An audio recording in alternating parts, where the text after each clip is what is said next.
여러분 반갑습니다. 네, 4시 전에 무조건 끝내야 되죠, 그죠? 네. 제가 포항에서 왔는데 너무 멀리서 왔죠. 진짜 반대편이고 우리는 뭐든지 서울 통해서 와야 되잖아요. 저 아침에 서울에서 왔습니다. 여러분 만나서 너무 반가운데 우리한테 주어진 시간이 딱 45분밖에 없어요. 아쉽기도 하고 여러분의 귀한 시간 내주셔서 감사합니다. 저는 주로 고등학생들 강의는 아주 드물어요. 몇 년 전에 고3 시험 본 다음에 하다가 제가 최악의 시간을 가졌습니다. 왜? 시험 끝나고 나니까 앉아있기 싫은 고3을 다 모아놓고 저보고 이렇게 재미없는 강연을 하라고 해서 다들 졸거나 그냥 줄이를 트는 걸 경험했기 때문에 그 이후로 고등학생 강의 안 듣는다고 생각했는데요. 여러분들 딱 보는 순간에 약간 이렇게 소통이 된다는 느낌이 있어요. 그래서 짧지만 그리고 오늘 진로지만 여러분들한테 지금 국제정치가 어떻게 돌아가고 저는 국제정치학자이면서 동시에 외교관을 했습니다. 저 같은 경우에는 저 같은 사람 어공이라 그래요. 어쩌다 공무원이 된 사람을 어공이라 그러고요. 늘 외무고시 보고 이렇게 공무원은 늘 공이라 그래요. 늘 공무원이었다고 얘기를 합니다.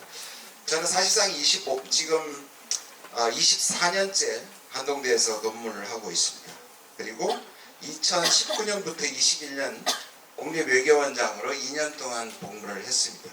제가 대학교 들어갈 때 원래 연대 정외과를 들어갔는데요. 연대 정외과 들어가면서 꿈꿨던 게 외교관이었어요. 근데 들어가자마자 82년 여러분 1987이라는 영화 혹시 보셨어요? 네. 거기에 나오는 게 너무 고정을 잘해서 제가 그때 시절로 돌아간 것 같아요. 제가 82학번이니까 87년까지가 제가 졸업기간이었고 네, 거기에 나오는 그 민주화 투사들이나 또 제가 길을 가다가 가방 뒤짐을 당한 것부터 시작해서 너무 제어를 잘해서 저는 영화 시작할 때부터 끝까지 스토리 이전에 막 울컥해서 영화를 못 볼 정도였어요. 그런데 제 꿈이 외교관이었는데 공부를 할 상황도 아니었고 그렇다고 제가 또 운동권의 우두머리는 아니었어요. 그냥 평범했지만 누구든지 독재에 저항을 했고 그렇기 때문에 제대로 외무고시 공부를 하지 못했어요. 물론 그 가운데서도 외무고시 공부를 해서 외교관이 된 사람들이 있었어요. 그런데 너무 신기하게 제가 국립외교원장이 외교부에서 장관이 있고 1차관, 2차관 다음이 국립외교원장이에요. 차관급인데요. 제가 학자로 있다가 국립외교원에 가서 그날에 이 외교관 여권을 그 자리에서 만들어주는 거예요. 너무 신기했어요. 제가 가지고 여러분 공항에 가서 혹시 외국 여행을 가면 외교관하고 승무원들 따로 들어가는 데 있죠. 무사통과로. 그게 그렇게 부러웠었는데 이게 반짝거리는 새 걸로 10분 만에 국립외교원장이 되고 나서 외교관 여권을 주는 거예요. 그때 제가 처음에 꿨던 꿈이 생각이 나는 거예요. 아, 이렇게도 돌아올 수 있는 거구나. 내가 그렇게 고시를 보고 공부하지 않더라도 내가 꿈을 포기하지 않으면 오는구나 생각을 했고요. 2년 동안 국립외교원이 한 일 중에 가장 중요한 일은 외교관들을 뽑고 외교관들을 교육시키는 일이에요. 그래서 저는 동시에 제가 또 외교관이에요. 물론 안타깝게도 제가 2년 동안에 팬데믹 기간이었어요. 원래 같으면 세계를 돌아다니면서 좀 뻐기고 다녔어야 하는데 2년 동안 딱 3번밖에 해외 출장을 가지를 못했어요. 근데 딱 한 번 기억나는 것은 프랑스에 갔을 때입니다. 마크롱 대통령을 만났고 1대1로 만난 건 아니에요. 근데 회의가 있었어요. 그런데 비행기 앞에 누가 기다리는 거예요. 바로 비행기 앞에. 그러니까 나와서 외교관 통로도 아니고요. 거기서부터 비행기 앞에서 제가 한국 대표단 단장이었기 때문에 비행기부터 행사장까지 이렇게 에스코트를 해줘서 가는 경험을 딱 한 번 하긴 했었어요. 제가 여러분들한테 뭔가 화려한 꿈을 주기보다는 그게 지금 여러분들한테 드리는 제 말의 목적이 아니라 그래도 여러분들이 그 꿈을 안고 있으면 꼭 길이 생긴다고 저는 생각을 하기 때문에 벌써 5분이 지났어요. 40분 안에 이걸 다 할 수 있을지 모르겠지만 제가 쓴 책 중에 청소년에 관한 책이 많아요. 그 중에 이 세 책은 여기에 정치라든지 평화라는 문제라든지 또 외교관은 어떻게 되면 어떤 외교관들에 대한 책들이 이 세 권의 책 안에 들어있어요. 평화나 전쟁. 그래서 나중에 혹시 그냥 꺼버리네요. 예, 참고로 보시면 좋겠어요. 오늘 좀 부족한 느낌이 있으면요. 여러분 앞으로 한 30년 더 우리가 한 30년을 1세대라 그래요. 지난 30년을 우리가 탈냉전이라고 불러요. 소련이 1991년에 1991년 크리스마스 때 무너집니다. 그리고 세계는 탈냉전 시대를 지난 30년은 꽤 평화로웠고 많은 자유로운 왕래가 있었고 그동안의 세계화라는 그러한 질서를 우리가 맞았었어요. 제가 그러면 32년 됐죠? 91년부터 2023년이니까 향후의 한 세대는 어떤 시대가 될까? 저는 꽤 좋은 시대를 살았는데 물론 대학교 때는 좀 불행했지만 여러분들한테는 좀 힘든 시기가 될 거라고 저는 생각해요. 미안하지만 여러분들 위로하기 위해서 내가 또 거짓말 할 수는 없으니까. 왜 그러냐? 왼쪽에 있는 것이 첫 번째로 위험합니다. 여러분 이미 아마 많이 들어보셨을 거예요. 미국과 중국이 과거의 미국과 소련처럼 세계를 반으로 나눠서 충돌할 수 있는 긴장과, 그래서 이것을 신냉전이라고 불러요. 미국과 중국. 30년 안에 제가 보기에는, 제가 전문가의 시각으로 볼 때는 30년 안에도 승부가 나지 않을 거라고 생각해요. 많은 사람들이 미국이 이긴다, 중국이 이긴다. 저는 승부가 안 난다 해요. 승부가 안 난다는 말은 안 싸운다는 얘기가 아니에요. 누가 이길지가 결정이 안 된다는 뜻이에요. 자, 그러면 둘은 전쟁을 할 것인가? 전쟁을 할 것이라고 생각하는 사람들도 있지만 저는 전쟁은 안 가리라고 생각합니다. 합리적인 범위 내에서는 전쟁은 안 갈 건데, 그러면 전쟁이 안 나니까 세계 종말이 안 오니까 다행이다. 근데 문제는 또 있어요. 자기들이 전쟁하지 않는 대신에 그 전쟁의 압력, 갈등의 압력을 줄이기 위해서 주변 국가에게 전가할 거예요. 그것이 다시 말해서 전 세계는 미국과 중국 때문에, 사이가 나쁜 것 때문에 엄청난 스트레스를 받게 될 거예요. 그게 30년 안에 해결이 안 된다는 겁니다. 여러분이 대외 환경, 여러분들 한 국가의 국민으로 살죠. 또 우리나라가 위상이 높아져서 국제정치와 무관하지 않아요. 그리고 우리는 옛날부터 개방형 통상국가였어요.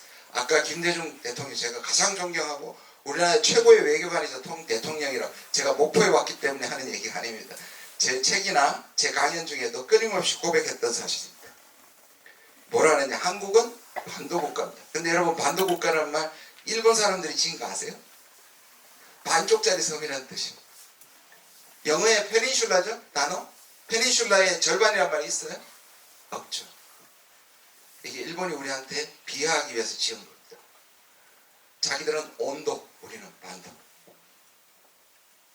그래서 어떤 사람들은 한반도, 이미 우리가 한반도라는 고유명을 쓰고 저도 무수히 글에다 그렇게 쓰니까 할 수 없지만 정신만은 해륙국가라는 말을 써야 된다고 하는 사람들이 있어요.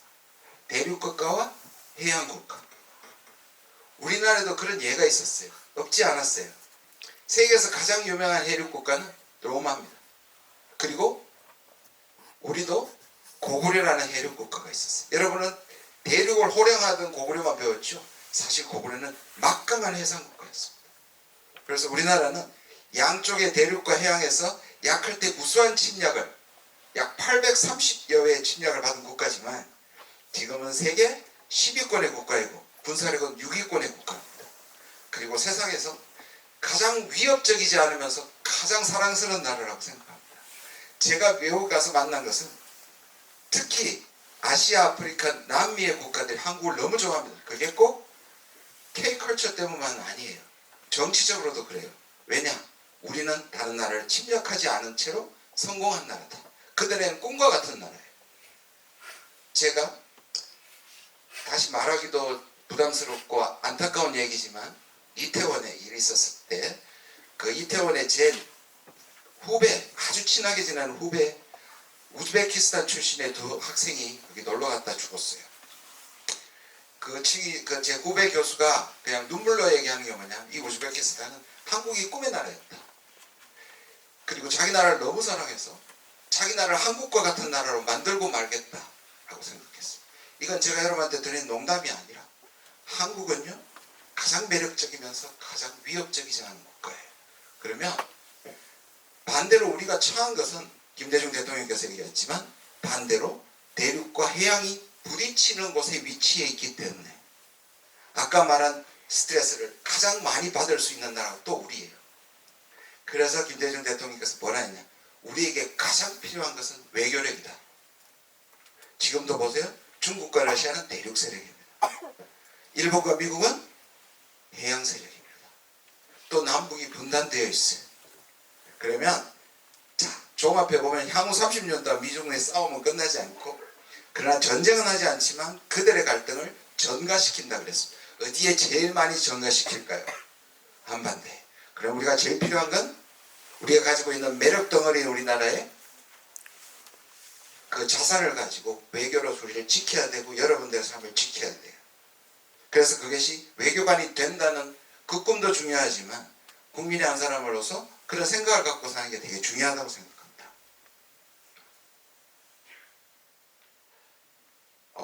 얘기 조금 엉켰네요. 그래도 제가 설명드릴게요.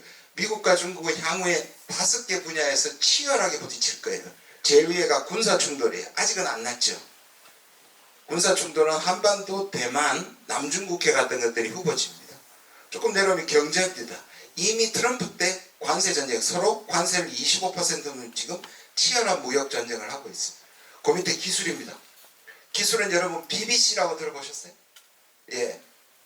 BBC는 방송국인데 미래를 결정할 기술 분야를 얘기해요. 첨단 기술 분야. 이거는 다음 시대에 중국이 패권을 차지하느냐 미국이 패권을 차지하느냐 사활을 걸고 있는 곳입니다. B는 바이오, 또 B는 배터리, C는 칩, 반도체입니다. 이 세 가지를 놓고 미국이 선점하기 위해서, 거기에는 AI도 들어가고요. 그렇죠? 다 들어가 있습니다. 그것이 향후에. 그 다음에 체제입니다. 가치입니다. 미국은 민주주의, 인권, 서방적 가치관을 갖고 있고 중국은 중국 특색 사회주의라고 얘기합니다. 이 둘이 가치가 충돌해요. 그리고 통화해요. 지금까지는 미국의 달러가 세계 최고였지만 최근에 와서는 중국이나 러시아의 루블과 위안화가 경쟁하는 화폐로 등장하고 있습니다. 자, 밑에 숫자를 한번 봐주세요. 60개라는 숫자는요, 미국이 자기 편으로 끌어모을 수 있는 최대치입니다. 영어로는 이렇게 표현해요. Allies and Partners라고 그래요. Allies는 동맹국이죠. Partners는 우방국이에요. 미국은 세계에서 우방국과 동맹국을 가장 많이 갖고 있는 국가예요.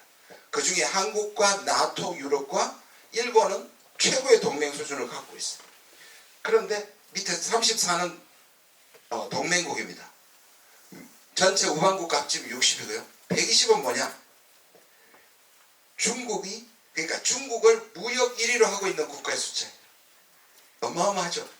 그러니까 중국이 경제적으로 가장 중요한 나라가 120개국이에요.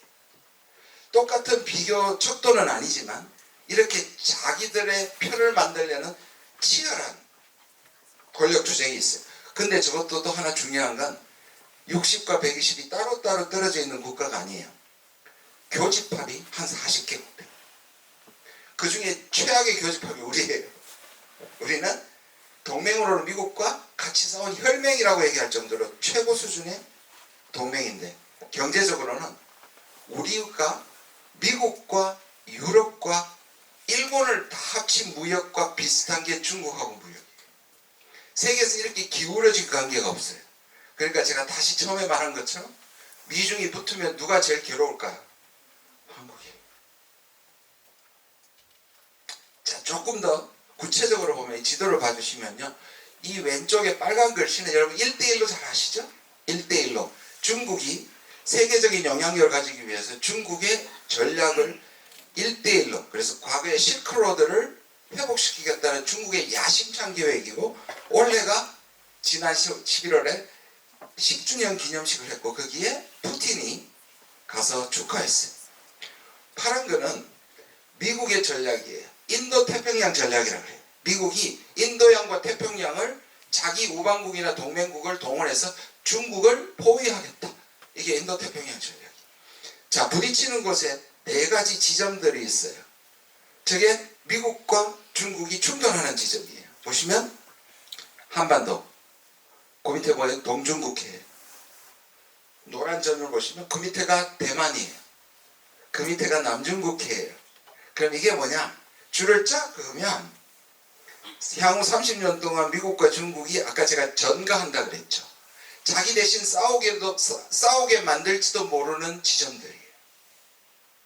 저기가 미중이 충돌하는 충돌할 가능성이 있는 최전선이에요.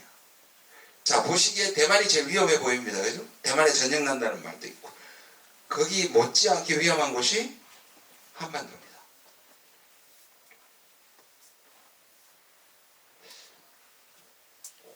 우리나라에 정외과라 그래요. 외교학과가 따로 있지는 않아요. 서울대는 나눠져 있습니다.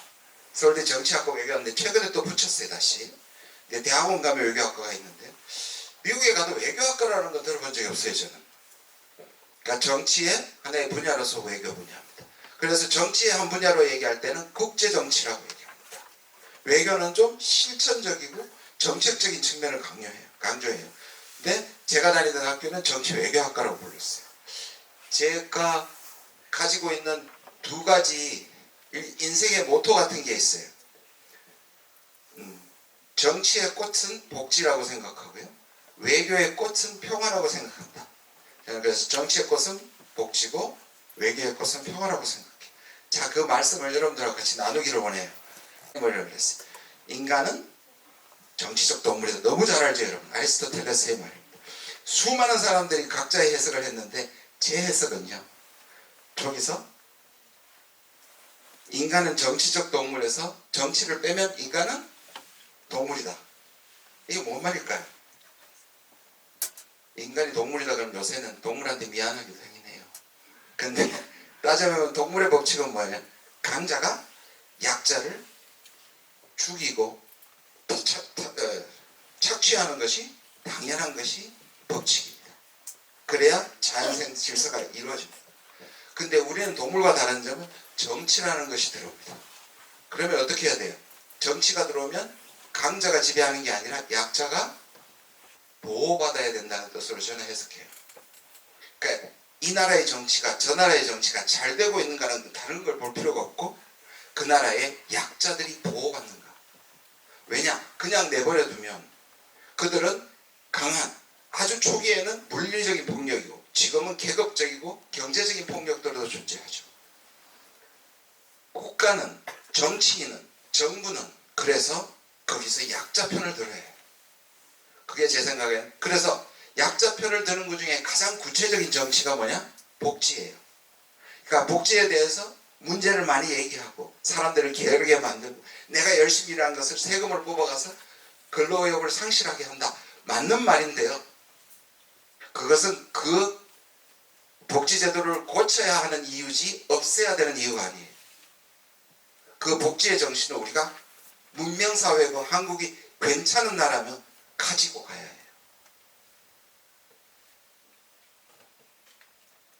그리고 정치는 곧 민주주의입니다. 여러분 자랑스럽게 민주화의 중심에 있는 도시 그리고 민주화에 목숨을 바친 김대중 대통령의 고향에서 여러분들이 교육받고 있는 거예요. 잊으시면 안 돼요. 자랑스러운 겁니다. 제가 하나 말씀드릴게요. politics라고 얘기하는 건 폴리스에서 왔습니다. 그리스의 폴리스가 여러분들 배우셨을 거예요. 민주주의의 뿌리라고.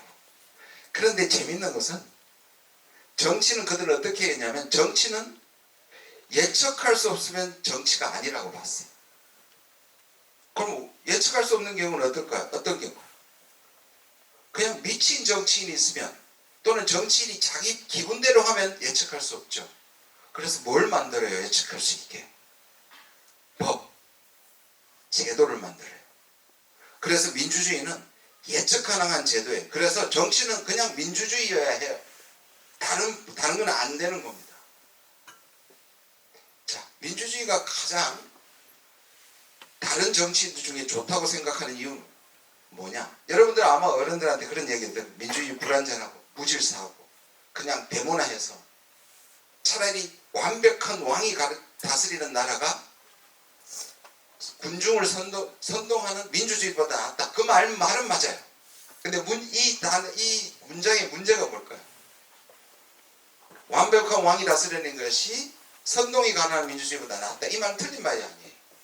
근데 여기서 문제점이 있어요. 완벽한 왕을 불가능하다.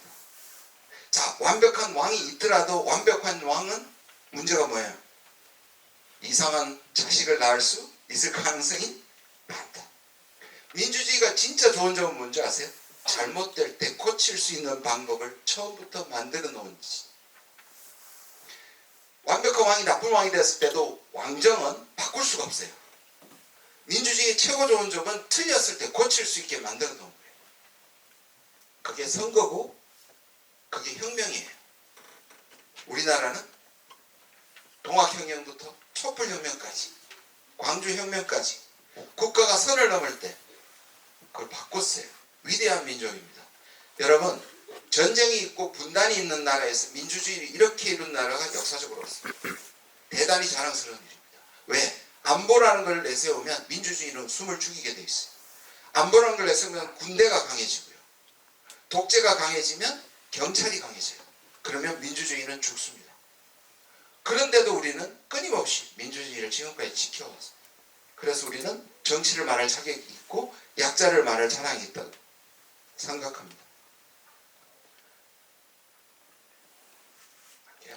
전 사바테 스페인의 정치학자인데 저 말을 너무 좋아해요. 좀 저전에 저거 내가 하기 전에 가장 널리 알려져 있는 게 밑에 플라톤이 얘기한 거예요. 정치를 외면하는 가장 큰 대가는 가장 저질스러운 인간들에게 지배당하는 것이다. 그렇게 얘기할 거예요. 어른들은 또 많이 살아봤다고 다 똑같은 놈들이다. 반대하는 사람도 권력을 잡으면 똑같아진다. 결국 지배하고 자기들 이익을 위해서 기득권을 한다. 라고 얘기하는데 그 말에 속지 마십시오.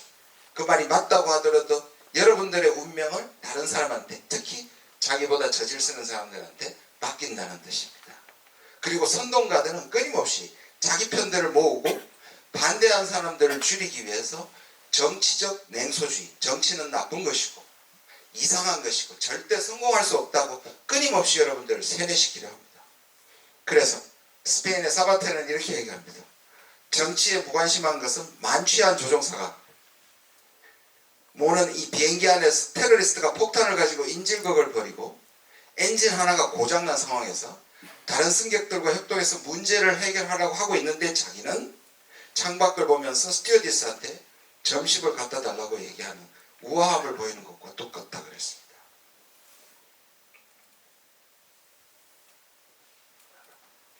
다음. 여러분 지난 3년 여러분들은 또 팬데믹에 저도 그렇고 코비드의 일종의 희생자들인데요. 그래도 마음껏 누리십시오. 네. 너무 말 자체는 좀 무서워요. 보복 소비, 보복 여행. 그래서 여러분들 그동안 못한 거 많이 잘 하시기를 바랍니다. 그런데 그렇게 보면서 좀 이런 기분이 들어요. 여러분 그런 생각을 했을지 모르겠습니다. 한국이 방역에서 굉장히 모범을 보였어요. 그러면서 진단키트도 못 만드는 데고 마스크조차 만들기 어려운 미국과 유럽을 보면서 쟤들 선진국 맞아? 라는 얘기를 저도 했고 여러분들 했고 아마 여러분들 부모님들이 했을 거예요. 왜 그럴까? 여기에 비밀이 있어요. 미국과 서구는 선진국이지만 약점이 뭐냐 하면요. 국가를 시장 밑에 둬요. 경제 밑에 둬요. 국가는 시장을 방해하고 독재나 하는 나쁜 존재로 낙인 찍었어요. 그래서 미국이나 영국에서는 국가가 힘을 잘 못 써요. 반대로 중국이나 이런 국가들은 국가가 너무 강해요. 그리고 국가가 국민을 억압하기도 해요. 근데 한국은요 기가 막힌 균형을 이루고 있습니다.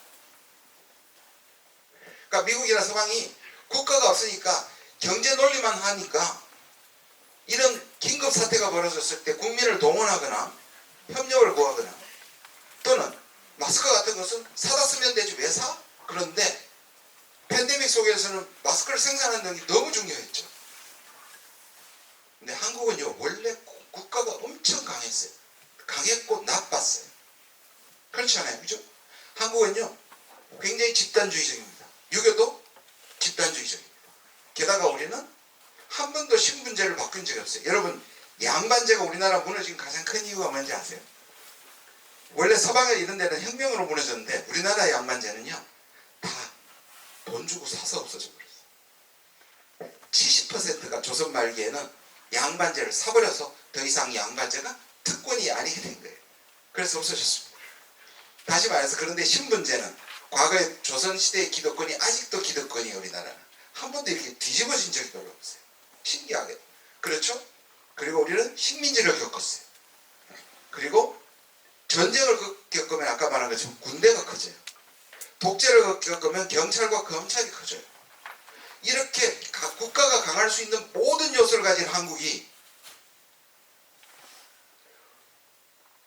국가가 선을 넘을 때마다 시민들이 일어나서 회초리를 들어요. 여러분 옆에 나라 일본, 저는 정치를 공부한 사람이지만 일본은 민주주의의 결함이 너무 많아요. 한 당이 거의 일당처럼 계속 가요. 국민의 권한이 의회가 약해요. 자, 중국이 저래도 국민들이 저항을 하지 않아요. 그냥 받아들여요. 근데 한국은요, 아닙니다. 한국은 국가도 강하지만, 그래서 때로는 공적인 국가가 아까 말한 약자도 보호하고, 그러나 그 국가가 선을 넘을 때 시민들이 일어났다는 자랑스러운 전통이 있어요. 그래서 우리나라는 희망이 있다고 저는 생각합니다. 두 번째, 외교의 꽃은 평화입니다. 저분이 안보를 통한 평화보다 평화를 통한 안보가 훨씬 낫다고 얘기했어요. 평화를 얻는 가장 값싼 방법은 전쟁이 아니라 대화다. 영화에 자주 나오는 장면이죠. 자, 둘이 하면 왼쪽에 있는 것이고, 이게 아마 매트릭스에서 나오는 장면입니다. 자, 이게 국제정치라고 설명을 해요. 많은 국제정치학자들이. 왜 전부 다 총을 내려놓지 않을까요? 다 총을 내려놓으면 성경에서도 칼을 쳐서 보습을 만들 평화가 온다 했어요. 왜 칼을 쳐서 보습을 못 만들까요? 이렇게 좋은 방법인데 아무도 그냥 버리면 되잖아요. 다 무기를 안 가지면 되잖아요. 아무도 핵을 안 가지면 되죠. 왜 가질까? 못 믿었어요. 정확하게 보셨어요. 자, 최선은 뭡니까? 다 버리는 겁니다. 근데 이 최선이 불가능하는 왜? 자, 영화에 보면 동시에 놓자 그러죠? 총을 내려놓죠. 줄을 어떻게 끊나요? 여기에? 또는 밑에 쏘거든. 그래서 둘 다 총을 맞대고 있는 게 최선은 아니지만 최악은 뭐예요? 나만 버리는 거예요. 최악은 나만 버리고 제가 숨길 수 있다는 것이 최악이니까. 최악을 피하는 게 최선을 가지는 것보다는 안전하다. 다시요? 최악을 뭐요? 하는 것보다 최악을 피하기 위해서는 최선을 안 가지고 자악을 가지는 게 더 좋아요. 그래서 국가는 저렇게 총을 들고 있다고 얘기를 해요. 지금 두 개의 전쟁이 벌어지고 있습니다. 안타까운 일이에요. 우크라이나는 너무 불쌍해요. 여러분 지금 나오는 많은 언론들을 반만 믿으세요. 정의로우니까 이겨야 된다는 건 너무 당연한데 아니에요. 세상이라. 우크라이나는 너무 많은 사람들이 죽어가고 있어. 마치 정의가 이겨야 된다는 것 때문에, 또는 미국이나 유럽이 계속 우크라이나를 도와줘야 된다는 이것 때문에 이기고 있다고 말해야 되는 거예요. 무슨 말씀인지 알겠죠? 군인이 없을 정도로. 그리고 사람은 안 들어가잖아요. 그래도 우크라이나를 돕는 게 맞지만 자기들은 개입하지 않으면서 계속 싸울 무기만 준다는 것은 죽는 사람들은 대부분 우크라이나 사람들입니다. 하마스요. 이스라엘. 하마스가 선제 공격을 했고 테러리스트에 가까운 납치 사건을 벌였어요. 그러나 이스라엘도 무죄하지 않습니다. 저들에게 계속 탄압을 하고 살 수 있는 여지를 주지 않고 탄압해왔기 때문이에요. 저는 이런 생각이 듭니다. 그래서 여러분들한테 미안해요. 이때까지 인간들이 이루어온, 인간 세계가 이루어온 많은 문명의 장치들, 전쟁을 막고 그리고 약자를 돕고 그런 것들이 너무 쉽게 무너지는 듯한 느낌이 들어요.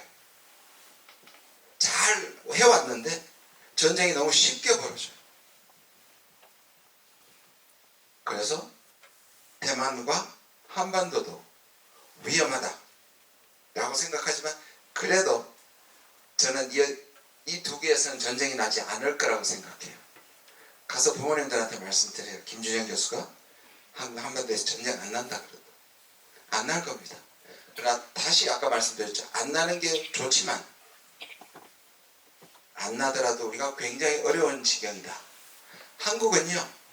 수출에 먹고서 무역에 먹고 산다는 말 많이 들으셨죠? 실제로 그래요. 그런데 전쟁이 안 나도 전쟁의 소문만 나도 우리에게 불리해요. 우리 경제가 흔들려요. 여러분 투키디데스라는 역사가를 아십니까? 그리스의 역사가예요. 스파르타와 아테네의 전쟁사 28년을 기록했어요. 마지막 문장이 기가 막혀요. 뭐라 하느냐, 이 사람의 결론. 자기가 28년간의 전쟁을 해보니까 전쟁은 사람들이 전쟁이 난다고 생각했기 때문에 전쟁이 일어났다. 그래서 전쟁의 소문이나 전쟁을 대비해야 된다는 말은 조심해야 돼요. 베게티우스라는 사람이 있습니다. 중간에 있는 사람이 로마의 장군이고 로마의 군사철학가예요. 굉장히 많은 사람들이 얘기해요. 이 말 들어보셨죠? 평화를 원하면 전쟁을 준비하라. 되게 맞는 말 같죠? 유비무환, 전쟁을 대비해야지 평화를 얻을 수 있다. 심지어 우리 대통령까지 후보지배들에 저 얘기 여러 번 했습니다. 지금의 윤 대통령. 저는 이거 윤 대통령 때문에 만든 슬라이드가 아니고요. 이 슬라이드는 15년 전부터 만들었고 제가 제일 싫어하는 인용구기 때문입니다. 제가 아까 그랬죠. 투키디데스가. 전쟁이 일어나는 것은 사람들이 전쟁이 일어날 것이라고 생각하기 때문이다. 디터 징하시라는 독일의 평화학자가 그랬어요. 독일의 민주주의를 원하면서 독재를 준비할 수 없듯이 평화를 원하면서 전쟁을 준비할 수 없다. 평화를 원하면 평화를 준비해야 된다. 전적으로 동의합니다. 에라스무스라는 사람이에요. 가장 나쁜 평화도 가장 좋은 정당한 전쟁보다 낫다고 얘기했어요. 남은 한 13분 동안 제가 외교관에 대해서 좀 설명을 드릴게요. 아까 말한 여러분 외교관 디플로마시라고 그래요. 이거는 여러분 디플로마라는 말이 써놨어요. 디플로마는 여러분들이 나중에 졸업장을 받으면 학위증이 디플로마라고 그래요. 특히 박사학위증을 디플로마라고 부릅니다. 자, 옛날에는 이게 외교관들이 들고 다녔던 금속 재질의 디플로마예요. 통행권이에요.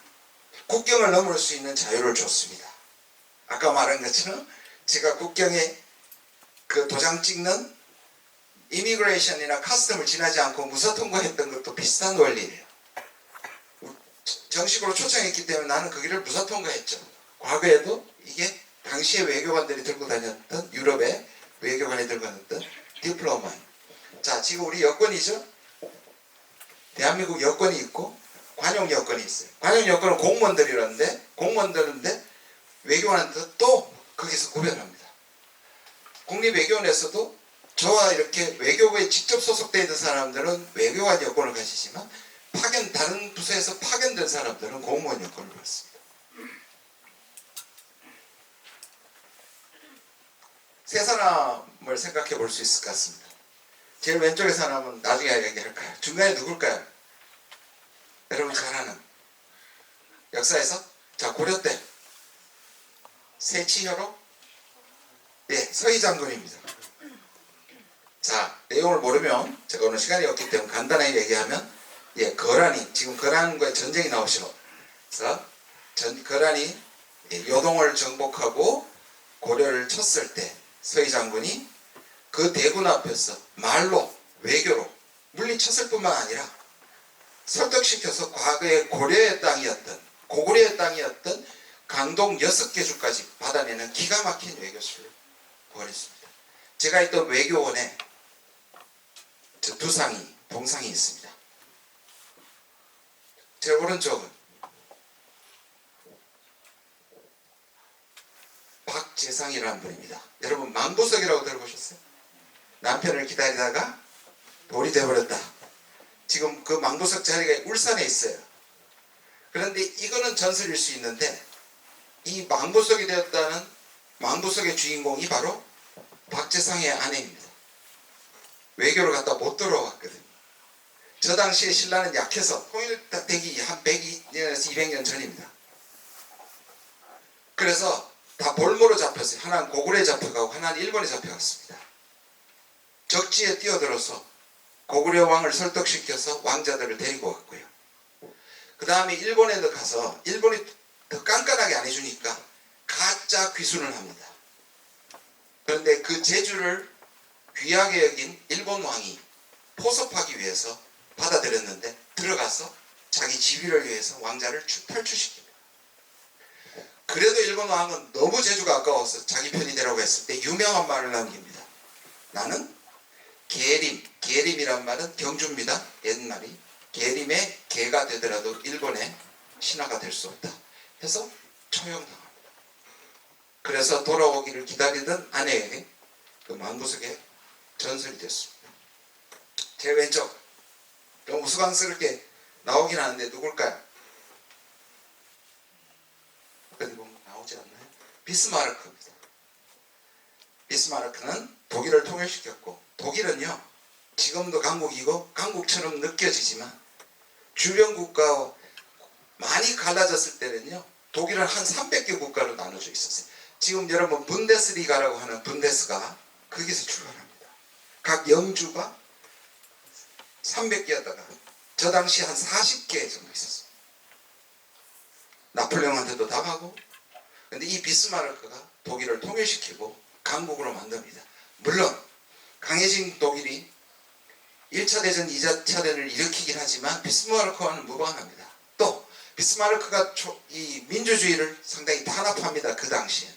그래서 평가가 나뉘지만 그럼에도 불구하고 그가 하도 외교를 잘해서 지금 영국 왕도 있고요, 귀족들도 있고, 저게 뭡니까? 저글링 한다. 저글링 하는 솜씨가 그냥 평지도 아니고 어디에? 밑에. 자, 저는 그래서 저글링 할 정도로 외교술이 뛰어났다고 얘기해요. 여러분, 김대중 대통령이 그런 분이셨어요. 여러분, 햇볕 정책은 북한한테만 한 것 같죠? 아니요. 우리가 일본한테 한 것이 진짜 햇볕 정책이에요.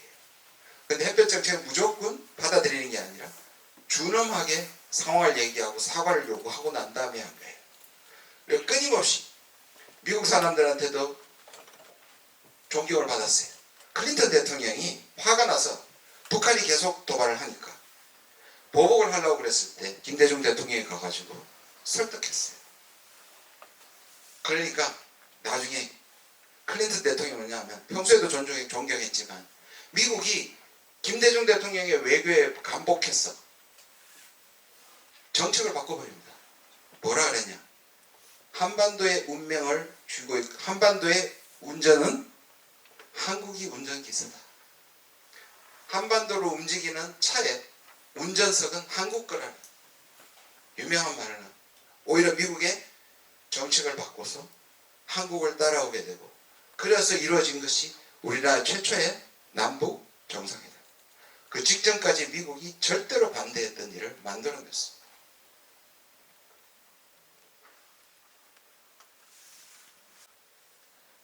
국제정치학은 제가 아까 그랬죠. 외교가 학문이라면 저는 여러분들한테 공부를 하는 사람도 좀 나왔으면 좋겠고요. 저처럼 또 돌아서 나중에 그것이 나중에는 외교부가 많이 개방될 거라고 생각해요.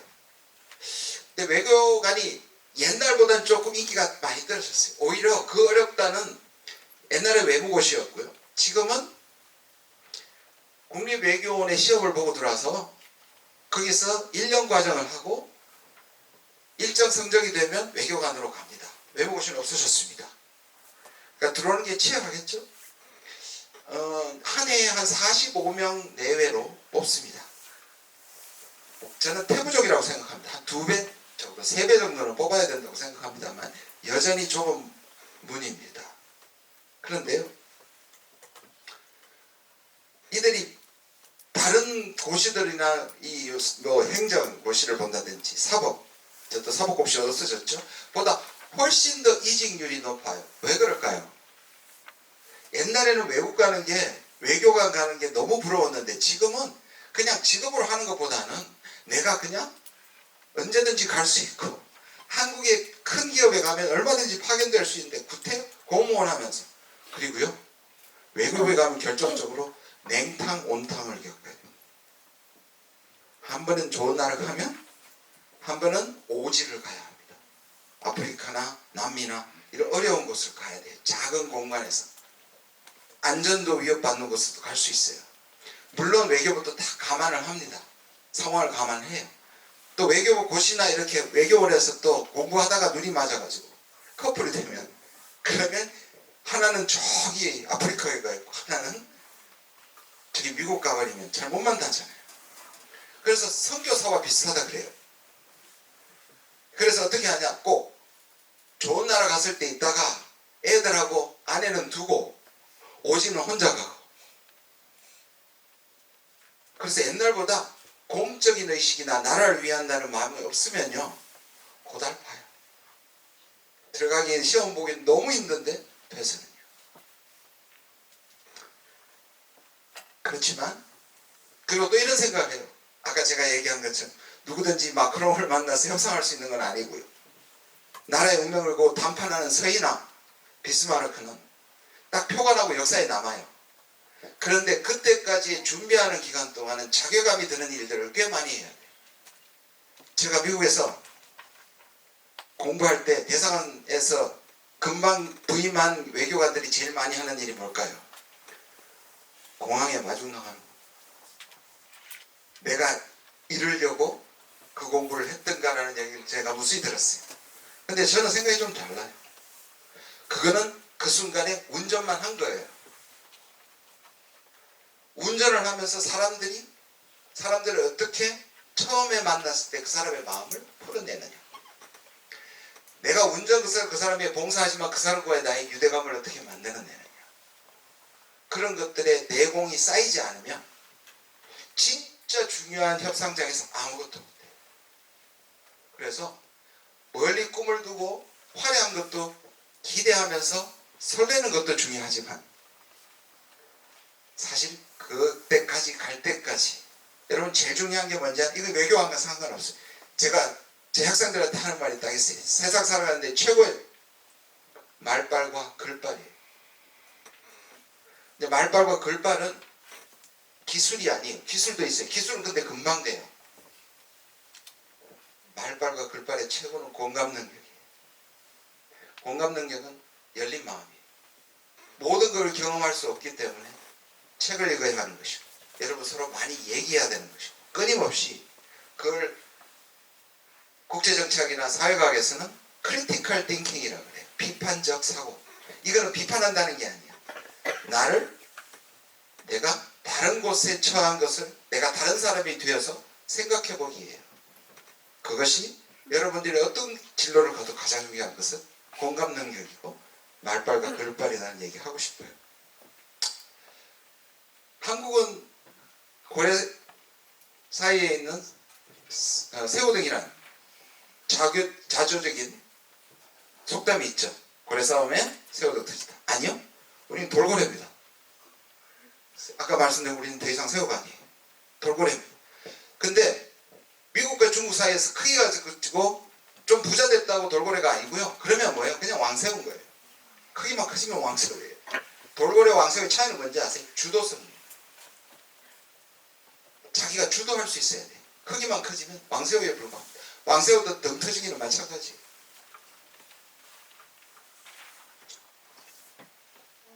아까 말씀드린 해력국가입니다. 아까 말씀드린 것처럼 한국은 많은 국가들이 좋아해요. 어떻게 생각하면 좀 호구라는 말처럼 들리긴 해요. 한국은 배우고 싶은데 위협적이지 않다. 저는 근데 이게 소프트 파워예요. 한국이 가지고 있는 소프트 파워예요. 한류도 포함해서.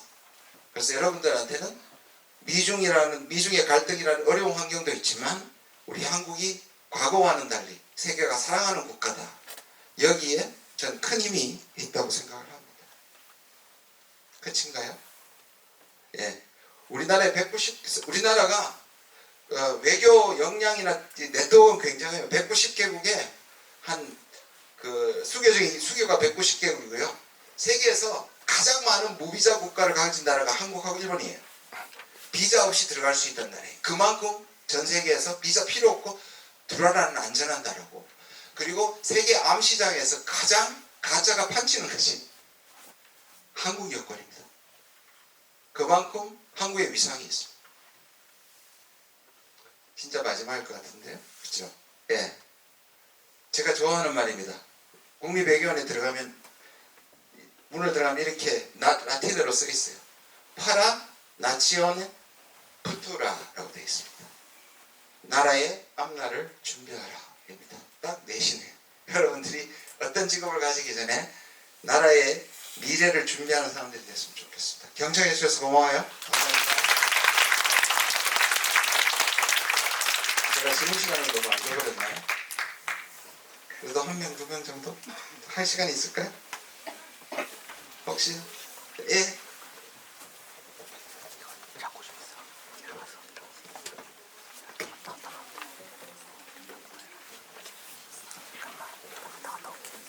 그 앞에 내용 들으면서 대한민국이 이제 중국이랑 무역 이제 의존도가 높고 미국 같은 경우에는 과거부터 계속 동맹력이 강했댔잖아요. 근데 제가 이 강의에서 기대했던 게 약간 한국 통일이 왜 어려울까라는 거였는데